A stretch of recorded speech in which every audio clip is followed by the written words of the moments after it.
Ayun. So, good evening guys. Ngayon po ay Friday, January 23, 2026 at laglag yung index natin. Ba, mukhang magre-retest nga tayo dito sa malapit sa MA20. So, nag-drop yung index. Malaki din, no? Dami nag-drop ngayon, no? Negative 1.02% and nagbawas yung foreigners.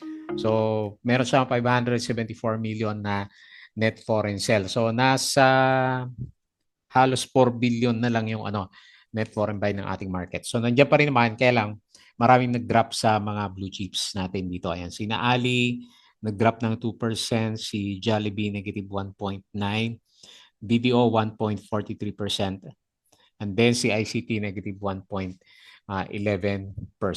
Okay? So maraming bumagsak, marami din pa rin namang gumalaw. So halimbawa si National PH tumuloy yung mga breakout, nickel, SCP, GGS, at saka si FGen. So nagtuloy yung galaw niya. Ito si Aldi, medyo nag-pullback siya for today's trading natin. Akala ko berde nung umaga yung yung index natin. Pero nagkabusan pala pagdating ng hapon. Akala ko susunod tayo doon sa galawan ng US market. Kasi magandang yung closing nila kagabi. So, di ba nag-flip-flop si Donald Trump. Pero ngayon yung futures is mukhang magkakaroon siya ng konting profit taking din. So European stocks, laglag, and then Asia, medyo mix tayo ng galawan. Tapos si crypto, parang hindi ko nakita. Hindi ko masyadong nakita na gumalaw for today's trading natin. Okay? So ito po yung ating mga trending stocks for today. So Shell PH, wala dito sa sa trending stocks pero nandito sa mga winners. So nag-up siya na 9.47%. So malakas, magandang galawan ni Shell PH, negative 3.24 million net foreign sell. Tapos nickel, yung mining stocks natin, hindi ko napansin kung umakyat lahat eh. Silipin natin mamaya yung iba. Kasi nandito sina APX, OGP lagi at saka yun yung mga mining stocks and then SPNEC din pala. Nandiyan pa rin siya. So hindi pa rin pala nagbago yung pangalan niya. So si nickel nag-up ng, ito malakas, 8.77%. So maganda po yung galaw. Congrats. Meron siyang 30.13 million net foreign buy and then si SCP nag-up din siya. Ito breakout din. Puro breakout to mga stocks na to. Nag-close siya 6.65% and meron siyang 25 million net foreign buy. Tapos si GGS pa konti-konti breakout. So 2.97%. Mga overbought na to.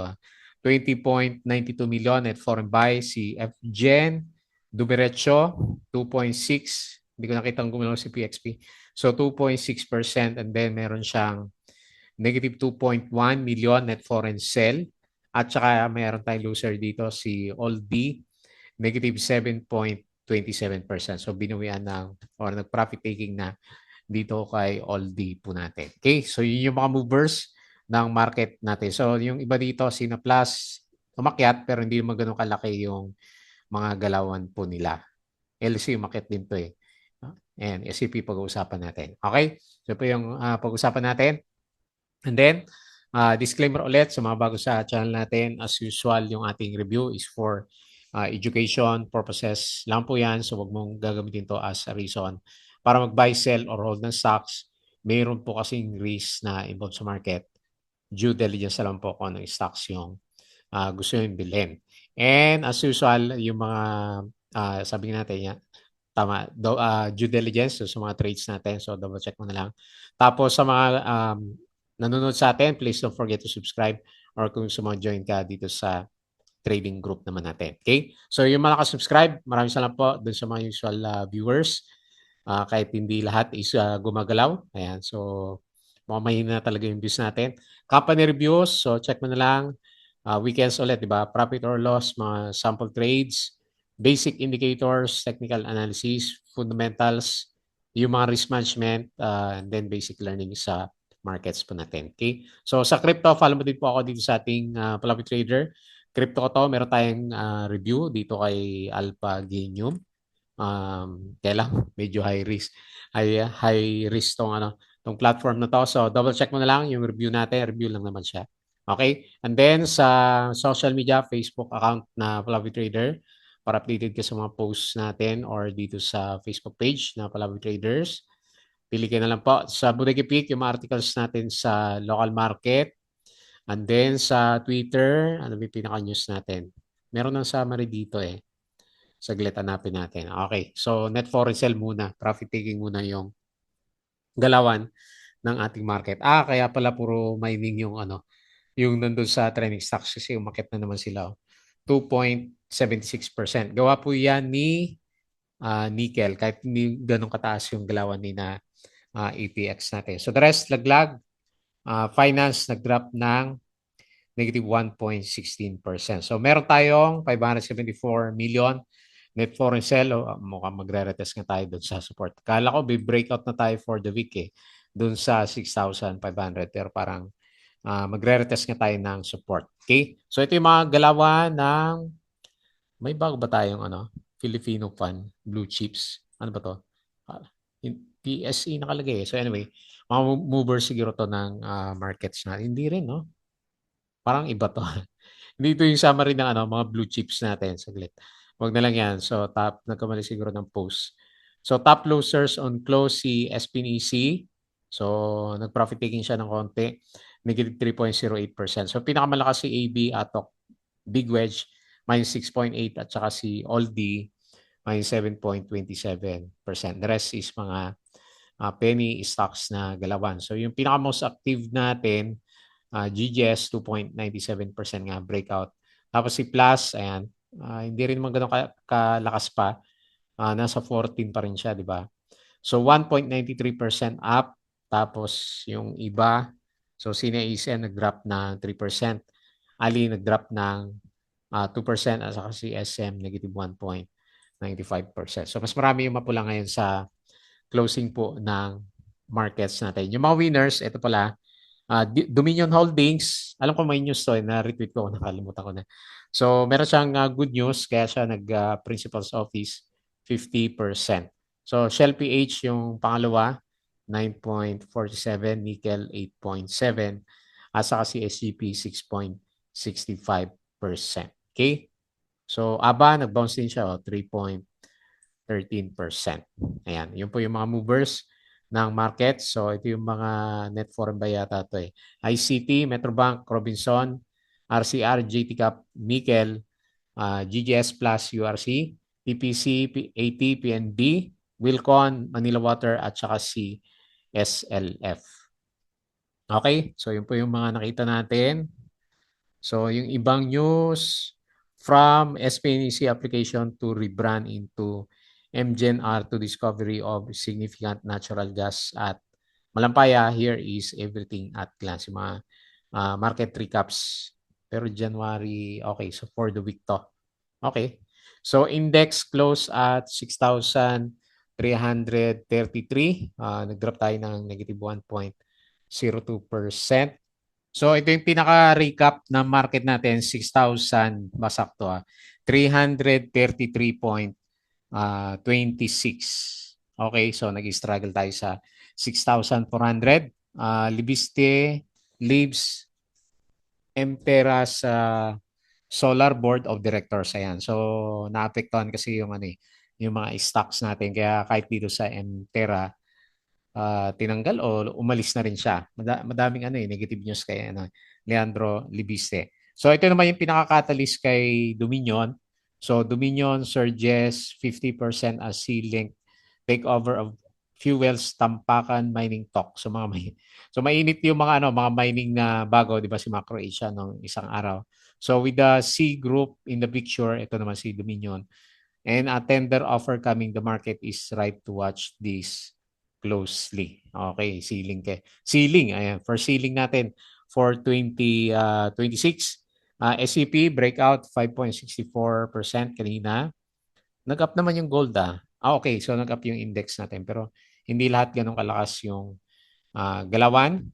Lipan to net income of 1.18 billion for 9 months. Laki an increase of 795% from the same period in 2024. So the net profit margin for the third quarter 2025 was approximately 36.24%. So Highlands Coffee, the Vietnamese coffee brand, majority owned by the Jollibee, is reportedly exploring potential initial public offering. So in Vietnam yan. Tapos sa gold, okay, nag-up nga yung gold ulit natin. Lipanto pa rin. OPM, share buyback daw. Okay. Tapos sa share buyback din si AGI, MEG at saka BRN. Plus, okay, may good news pala. Plus and Pacquiao are teaming up for a slate of co-branded games that tell the story of the Filipino sporting legends journey. Ayan. So may catalyst pala tayo dyan. Kaya siya nag-trending. Megawide has signed a lease agreement with Baguio City Government. Good news.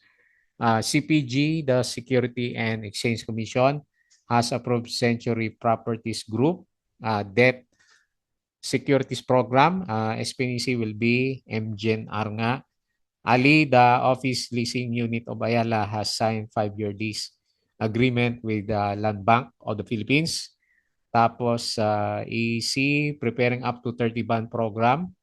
Megawide long-term lease for Baguio Transport Terminal. Mrs. G to file MR on NPC penalty. So SPNEC, ayan. So nililinis ni Leandro Albiste yung kanyang trucks. And ano pa ba news natin? SPNEC ulit. Yan yun, kahapon. Ito, Sibulan Master, University start 120 million. Manresa Road in Cagayan de Oro. Okay?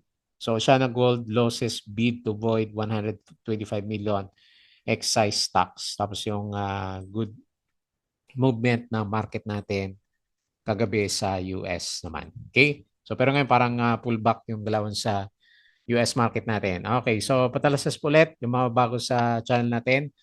As usual, paki-double check na po yung ating Patreon channel. So punta tayo dito sa index. So medyo nauntog na tayo, ano? So pa-pullback yung pinaka-index natin dito, 6.5 talaga, pinaka-resistance. And then, mukhang babalik nga tayo talaga dito sa 6,200 or dito sa MA20. So, wala pang daw G. So, no expectation muna for the short term para sa recovery ng index kasi sinundan niya ng lower low yung candles, yung pinaka-candles natin. Okay? So, medyo papunta sa very side yung ating RSI pero above pa rin naman 50. And then yung MACD formation natin, meron na siyang konting bearishness. So nag-close 6,333, nag-drop 1.02% and 574 million net foreign sell. Okay? So punta tayo sa mga winners. Dominion Holding. Nag-ano pala to ayan nag-pick agad, nag-drop and then nag-recover yung kanyang price action. So may parating na tender offer sa marami pala sa news, tender offer tapos yung papunta siya sa mining din. Ayan. Abot kaya dito sa bandang taas. Malakas ang ano nito Malakas ang sipa. Ayan So anyway, base lang ako sa sa resistance area lapit dito sa 2.47. So pwede nating temporary support yung week niya dito. Nagsiso pala to kanina. May volume ba? Meron din siyang volume 38.37 million yung traded value niya. Okay? So mukhang maganda itong si Dominion Holdings natin. Kaya lang hindi natin nasama sa trending. So yan ang una. Shell PH, breakout. Si Nickel, 9%. Si Nickel, breakout din. 8%. SCP, breakout. Puro breakout. 6.65. Tapos si RAC, breakout. Dami. So 5.21%. Next, si ABA, hindi breakout pero lumalaban, 3.13. GGS nga, breakout. Dito, medyo bumabawi lang, 2.94%. And sino pa? Mark Ventures. Pa-breakout din yung galawan ni Mark, 2.41%. Okay? So punta tayo sa mga losers, si Oldie, minus 7.27%, kinakain yung verde niya. Tapos may volume na lang ASEN, minus 3.62, so pullback muna. And then SPNEC, ayan, nag-profit taking na, minus 3.08%. Pero panalo, no? Laki ng galaw niya. In just one day, Converge, pagod na yata. Minus 2.39, Ali, pa-drop, minus 2%, and Jollibee, minus 1.93%. Okay? So, nag-pause ng konti yung galawan ng mga big caps natin, especially for Fridays trading nga po. Okay? So, ito yung galawan ng ating US market naman sa global market. So, mukhang mapula. Mamaya, S&P futures minus 0.07, Dow futures minus 0.18%. So medyo pababa yung mga mining stocks. And then mix yung galawan ng Asia. Pero mas marami pala yung yung verde dito sa bandang Asia. Okay? So maganda yung Asia markets natin. So dito sa crypto, mukhang mahina mamaya. Ayan pa-drop. Pero hindi naman nagbago yung price niya Bitcoin. 89K pa rin siya. Ethereum 2.9K. BNB 888 mo sa kate. XRP 1.91, Sol 127, tapos si Dodge 0.13. Okay. Hindi pa rin nakakabawi yung yung galaw ng mga cryptos natin. So balik tayo dito and quick review dito sa mga gainers and losers hindi trendy. O mga trending stocks na mix na re-review natin. Okay, so unahin natin yung pinaka-winner natin for today. Congrats kung meron kang Shell PH kasi dumiretso ulit yung galawan po niya. So lakas ng closing nito. Ayan. Breakout 11 pesos na po si Shell PH. Ayan, papunta ulit tayo dito sa next na resistance which is nasa 12 pesos na Lagyan natin sa 12 pesos yung galawan. So kahit overbought, diretso si Shell PH natin. Ayan, good catalyst yung yung mga usapang Iran, di ba? So ito yung binalikan nila and then lakas ng galawan 9.47%. So naglaro siya dito sa MA9. So doon siya nagkaroon ng malakas na support. So panalo yung mga naka bottom peak or rather nakabili sa breakout kasi halos 50% na po yung ginalaw nitong si Shell page natin. Tapos malakas pa rin yung volume niya kahit na yung RSI niya is nandiyan na sa 85%. Ayan, bullish yung MACD, parabolic na yung MACD at saka RSI level natin sa kanya. So nag-close 11.1 sinakto. So nag-up ng 9.47% and meron siyang 3.24 million net foreign sell. Okay? So panalo in just 2 weeks. 2 weeks of trading. Kaya lang yung kasabay niya si PXP hindi gumalaw rather doon sa mga si FGen pala yon yung kasabay ni PXP natin. Next, yung mga winners sa mining stocks. Saglit. Silipin natin ng konti yung galawan po ng gold prices. So kanina umaga malakas siya pero ngayon may konti siyang pullback. Pero yung market natin na unang nag-pullback yung rather hindi halos lahat is umakyat. Malakas yung galaw niya, green pala yung yung mga minings natin, malakas yung galaw niya. And ngayon is nagkakaroon siya ng pullback. So winner natin is itong mga mining stocks din for the week. So nagkaroon siya ng breakout, lakas ng sipa. Nitong si nickel natin. So base sa galaw is 4.7. Meron ba siyang, parang may trading channel to na malaki yan. Ayun So parang ito yung sinusundan niya. So clone natin yan. Okay, support. 4.7 based sa chart and then resistance. Meron ba dito? Meron siyang konti dito sa malapit sa 5.5. Ayan.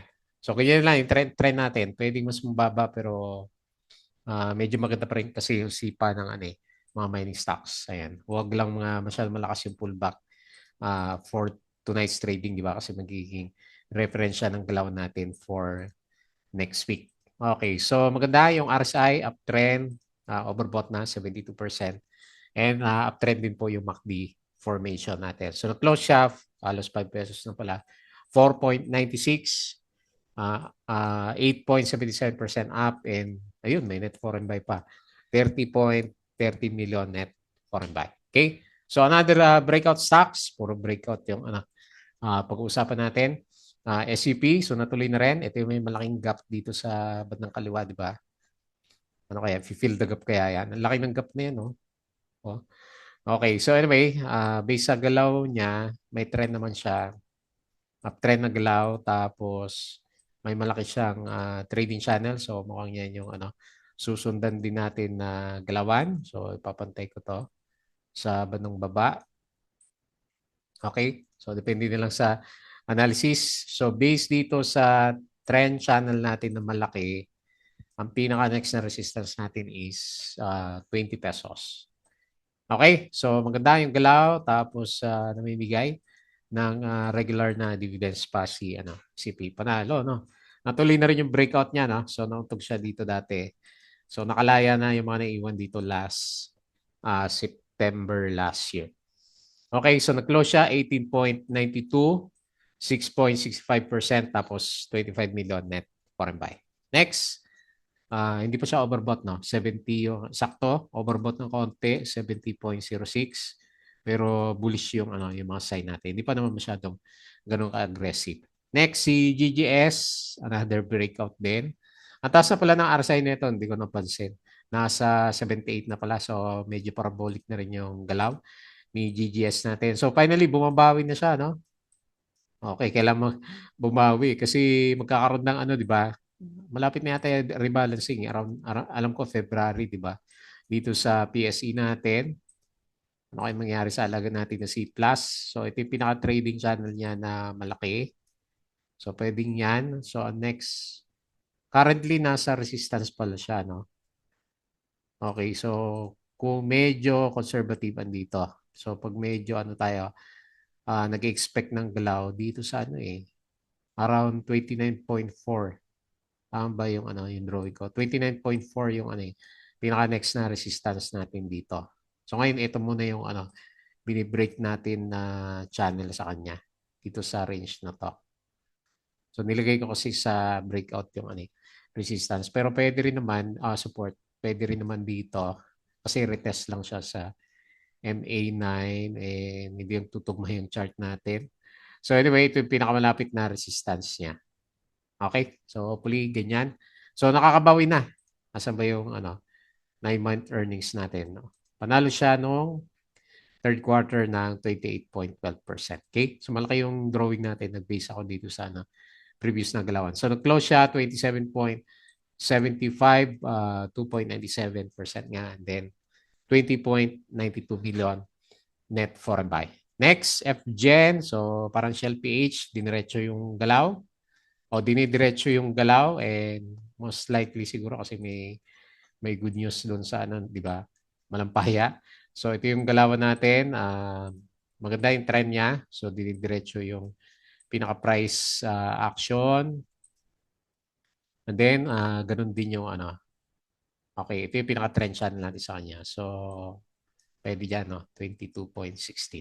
Okay, so mukhang aabot naman siya doon sa previous na peak. So bullish yung RSI and then bullish din po yung MACD formation. So nag-close siya 20.5 up 2.6% and 2.1 million net foreign buy. And then lastly si Oldie. So nag-profit taking na si nakalimutan na si Oldie natin. So binabalik siya sa baba. So adjust natin yung resistance. And then pinaka-support natin is MA 100. Sana makasurvive to si Oldie. Kasi medyo matagal din siya dito sa ilalim. And then ito lang pinaka-first time na magkaroon siya ng consistent na ilang araw na breakout dito sa MA 100. Kailan malakas yung drop So nag-close tayo, negative 7.27%, 0.051 and 2.57K net foreign buy. Okay, so mataas pa rin naman yung RSI niya. Nagpa-profit taking, pero above pa rin naman siya ng 50 level. So wag lang siya bumalik dito sa ilalim ng MA 100. Okay po, so yun lang muna yung ating review. Binuhuyan yung mga blue chips na alaga natin. So nag-drop tayo and then meron tayong net for sell. So hopefully by next week, makabawi yan. At ano ba yung next na catalyst? Hindi naging malakas na catalyst yung no? Yung bagong gas doon sa Malampaya. Good news sana yun. Pero parang humihina pa rin ang peso natin . Okay, so anyway, hopefully may galawan ulit. Mining pa rin yung favorite ng mga traders. As usual, bago tayo mag-close, please don't forget to subscribe dito sa channel po natin. Join ka sa group kung gusto mo ng guide. Crypto ko to. Meron tayong vlog kanina. Facebook account, Facebook page, Bodega Pig, Twitter, and Patreon. Sa mga gusto ng guide, sali lang po kayo dito. Okay, so yun lang. Maraming salamat. Happy weekends po.